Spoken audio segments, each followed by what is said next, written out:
Sri Lanka's new national coach has given himself 3 years to turn the team around before heading back to his family in Australia, and his first priority will be to ensure that his Chargers win every match played at home. Probably 3 years down the line, I will not be doing this job, the 49-year-old Chandika Hathurusingha, a father of 3, said in an interview with the Sunday Times. I will go back to my family. Hathurusingha still had 2 years of his contract with Bangladesh Cricket Board, BCB, left when he was approached by Sri Lanka Cricket, SLC. After discussing his options at length with his wife, they decided that the timing was right to accept the new offer as he could return to his family after a fresh 3-year contract, rather than completing his commitment in Bangladesh and then taking up with SLC. The opportunity to coach my country was the biggest motivation, as was the timing, he said, later hinting that his BCB perks were much higher than what SLC was giving him. Not only did I want to coach the Sri Lanka team, I did not want to stay away from my family, who don't travel with me, for an extended period of time. So, rather than work another 2 years in Bangladesh, I felt it was better to take up the job here. But it was not the first time the SLC offer came his way, Hathurusingha revealed, while supervising a training session at the Kottayam Cricket Stadium. He turned it down at least 4 times. And before finally agreeing, by then, he had already decided to move away from Bangladesh cricket. He stressed to the SLC that he needs freedom to do his job. Yes, I did have some concerns and requests, he said, revealing that the overtures had come through Kamathivanan, SLC vice president and, later, the president, Thilanga Sumathapola. I had an honest chat with both of them. I told them what I really wanted from the board and they assured me of their fullest support. Hathurusingha, however, refused to elaborate about the concerns he had expressed to SLC, saying it will not help anyone. One of my biggest requests was a free hand to work. And to work with freedom, I need help from the coaching staff, to have them around me, as well. Notwithstanding much meddling in the past, Hathurusingha expected this time to be different. I think everyone is looking forward to me working with the boys and getting the best out of them, he said. Enough things happened in the past. They, SLC, have probably learned from those. I don't think I would be the first to go if there's interference. This was one of my dreams, he said, of coaching the national team. As a player, it is your dream to play for your country. As a coach, it is your dream to coach your country, the ultimate honor. My objective, Hathurusingha continued, switching to strategy, is to be unbeaten at home. We have to be dominant at home. Away from home, we need to take it step by step to overcome the hurdles we have not done so far. Hathurusingha elaborated that white ball target, limited overs cricket, was Sri Lanka's biggest challenge. The team's focus now is the World Cup 2019 in England. We have already identified the kind of combination and game plan we need to compete in England. The team will use T20 cricket and white ball cricket to afford much needed exposure for the players. For instance, if we think a fast bowler bowling at 140-145 should play the World Cup, he should not go to England with just 5 one-days under his belt, he explained. He should have played at least 21 days by the time he reaches England. As we do not have that many matches in ODI cricket, T20 is a format we can expose them to. Hathurusingha said he has already made a presentation of his ideas to the selectors and the SLC board. In Test cricket, he added, the challenge would be to win series.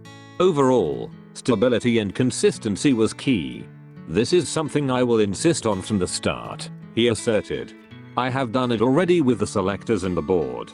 We need to bring stability into the system to ensure good outcomes. If you, as a selector, are good at judging a player, and you give him an opportunity, you need to give it time to see whether your judgment is right or wrong, he said.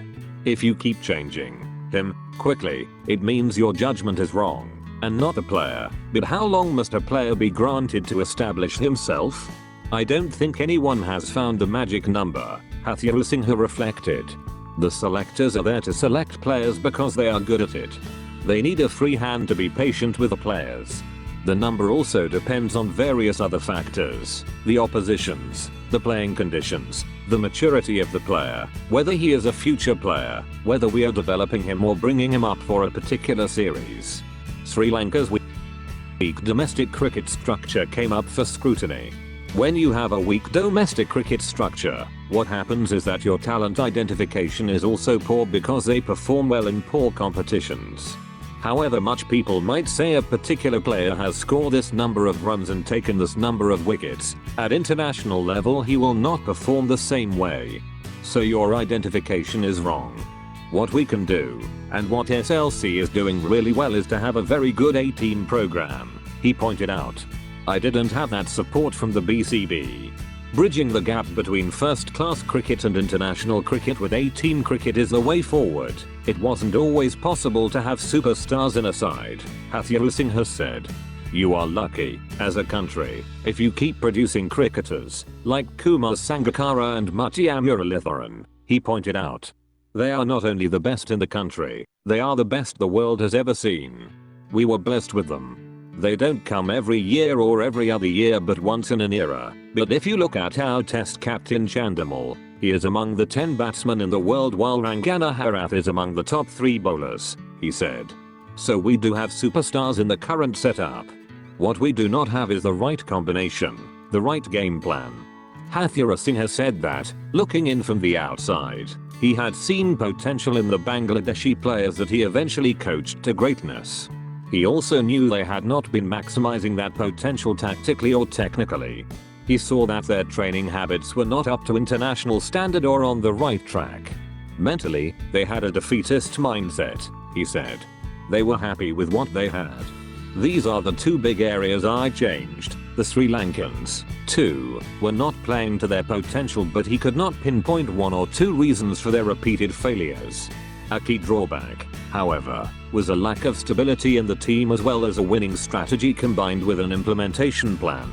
I have been working with a pool of cricketers during the last 2 days and those are the best we have, Hathurusingha said, when asked if he wanted to scout around.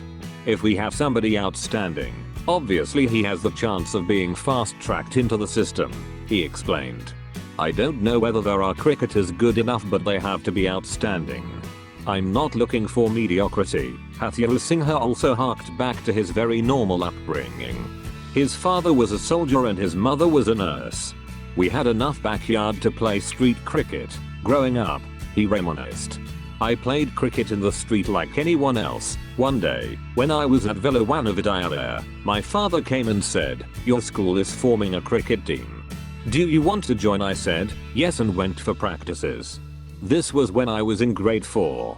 So I started playing cricket and got into the team. Villawana was a junior school, he said. So I had to move to another school to do my studies, which I was good at. So I got into Ananda through my studies, not through cricket. Hathurusingha's most treasured memory is of playing for Sri Lanka U19 before playing school cricket. It was unprecedented and will not happen again, he smiled. I was very proud of that. I was lucky and it had a lot to do with the club I was playing with at the time, Tamil Union. They pushed me into the trials and, fortunately, I scored runs at the right time to catch the eye of the selectors. He also cherishes his test debut. I was not even among the standbys, he said. Someone got injured in New Zealand and I was flown in. I started scoring runs straight away.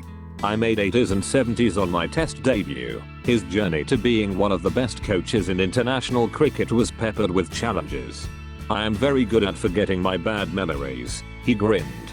I just look forward. From 2001 to 2003, Hathurusingha underwent a particularly difficult period. He was dropped from the national team after the 1999 World Cup. I had tried very hard, he recalled. If you look at records, I became the player of the tournament for 3 consecutive seasons but still did not get a chance to come back. I always believed that hard work pays off. But it didn't happen. His upbringing helped him overcome hurdles. Like I said, my father was a soldier, he said. He was very tough. And my mother was a nurse. This combination really helped me. When you are a nurse, you have a lot of empathy for people. So, between the tough upbringing of my father and the empathy of my mother, I grew up in a very loving environment. Hathurusingha has now been married for 19 years to his wife, Chandika. He has 2 sons and a daughter aged between 11 and 19 years of age. The eldest, Kalen, plays cricket for a Sydney university. He might continue, if good enough. But his father does not coach him as they don't listen to me. It had been difficult to leave Sri Lanka for Australia in 2010, when he was sacked as shadow coach for returning early from a tour of Zimbabwe. He had to wrench his family away from their home to a country where he had no security of a job. But there is no questioning that Hathurusingha is elated to be back. "This is where I was born and where I played cricket," he said. "Coaching your motherland is the greatest reward. It's the biggest honor and I'm loving it." Thank you for watching. And please don't forget to subscribe.